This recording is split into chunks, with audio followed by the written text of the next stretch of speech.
Classic sitcoms, the land of laugh tracks, wacky neighbors, and life lessons wrapped in polyester. But every now and then, the lights flicker, the music gets creepy, and someone ends up possessed, pranked, or haunted by grandma.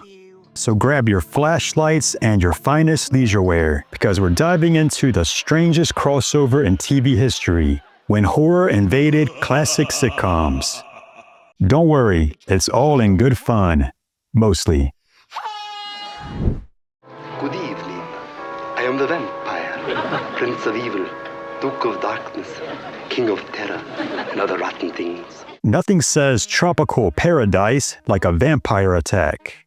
In this fevered dream of an episode, Gilligan dreams he's Dracula, and suddenly the island gets mood lighting and Bela Lugosi vibes.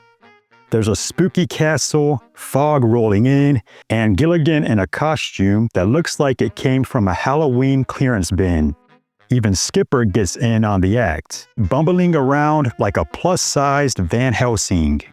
Honestly, the professor could have skipped the bamboo tech and just whipped up a garlic smoothie. Gilligan can't sail, can't fish, but give him a vampire dream sequence? Oscar-worthy.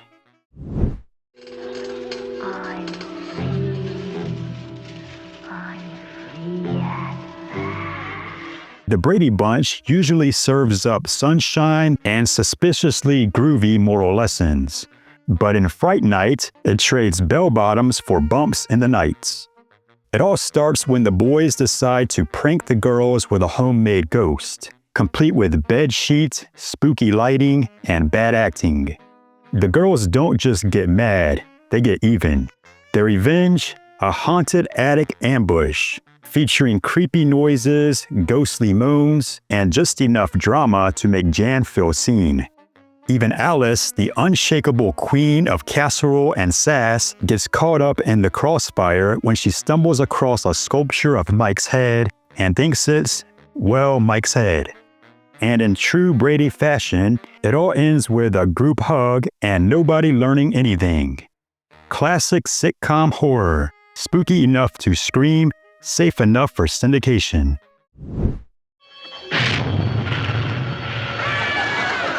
Lucille Ball never met a situation she couldn't scream her way through. And in this episode, she takes that talent straight into monster territory.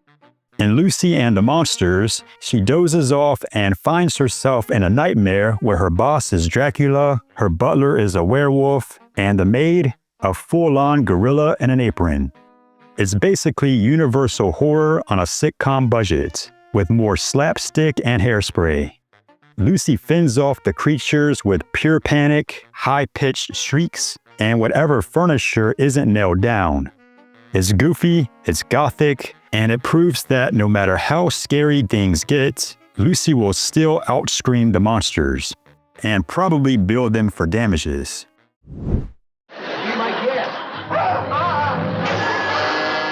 Yes, the Dick Van Dyke Show, normally all jazz hands and pratfalls, took a spooky detour in this haunted cabin classic.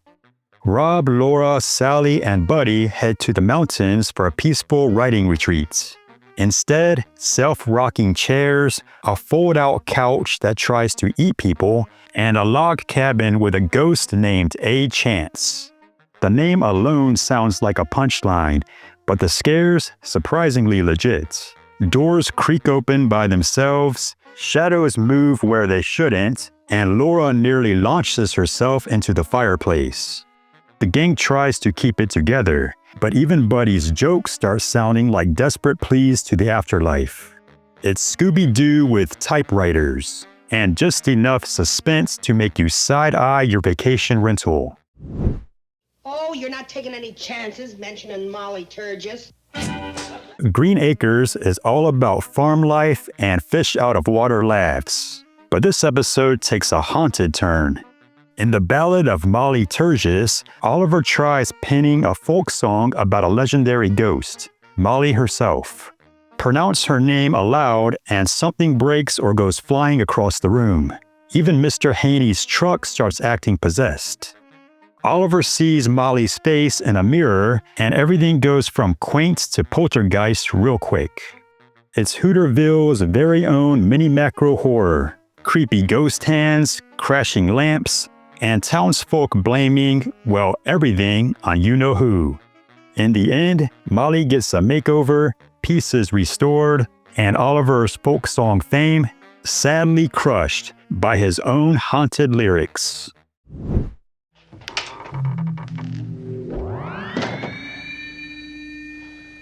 Good evening. Glad you could come.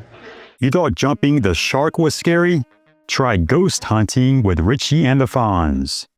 In the episode Haunted, the gang has a Halloween party in a creepy old mansion, because nothing says teen fun like voluntary terror.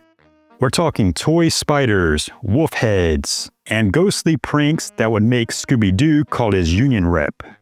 Richie's scared stiff, Potsy's losing it, and Fonzie, cool as ever. Spoiler alert, the ghost is fake, but the Fonz's hair remains perfectly styled in the face of evil. Now that's supernatural.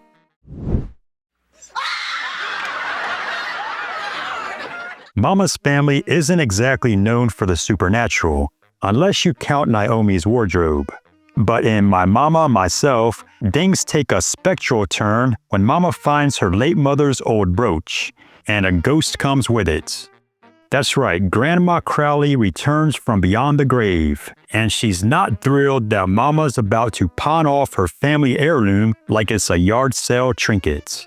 The ghost haunts, lectures, and guilt trips like only a southern matriarch can.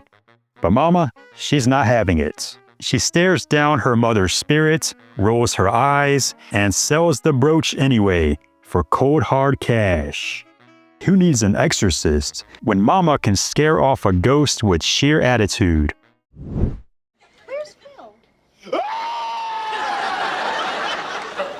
Will and the gang attend a séance to help Hillary get closure.